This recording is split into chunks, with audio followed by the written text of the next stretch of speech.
My name is Melissa Neal. There are a great many things that have molded me into the woman that I am today. The past 6 weeks have brought me a much more thorough understanding of how I have come to be who I am and who I want to be in the future. As we studied Urie Bronfenbrenner's ecological model and the use of DST maps, it became clear how each facet of our lives plays a role in a very important way. From those closest to us affecting my daily life, and extending out to influences such as the president in the office, and even the economy. Each system has played a role and currently play a role in making me who I am. It has been a great reminder to not take anything for granted, and to pay attention to even the smallest influences. Life has brought me a great many ups and downs as well. When you take a step back and analyze how each has shaped my life, it becomes clear that there is a point to each of them. Protagonist. A natural-born leader. Teachers who reach out and inspire. These are qualities that my 16 personalities assessment gave me. And for me, this truth is something I often forget as it is so ingrained in my daily life.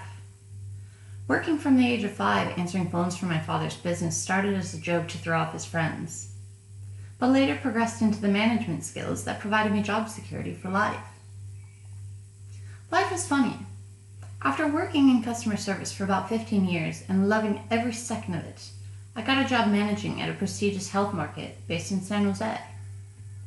The pay was great and I enjoyed it until I was transferred to a new location where I ended up nearly in tears at the end of every shift. The silver lining was that it made me realize that I was selling myself for a paycheck. So, after taking on a second job managing a coffee shop, working nearly 90 hours a week, I finally saved enough money to start traveling. Traveling brought me to Ireland, where I minded 3 beautiful boys on the countryside. This experience made me realize my passion for teaching and inspired me to go back to school to pursue my bachelor's in education. Becoming a primary school educator is a desire that has been with me since I was young, and I am proud to be pursuing it in the hopes that I can have an impact on the future generations. As an educator, I can share my love of reading and learning with the children that I teach and set them up for an enjoyable learning experience for their elementary and later years of education. Upon graduating in the spring of 2018, I'd like to teach abroad and expand my cultural experiences and gain time in a classroom setting. I'd like to spend 2 years teaching abroad and would prefer to spend a year in Vietnam and another year in Japan. But honestly, wherever the wind takes me, I'd be quite happy.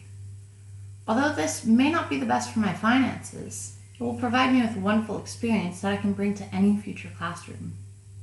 Financial needs are low on my priority list, which gives me the flexibility needed for the coming years.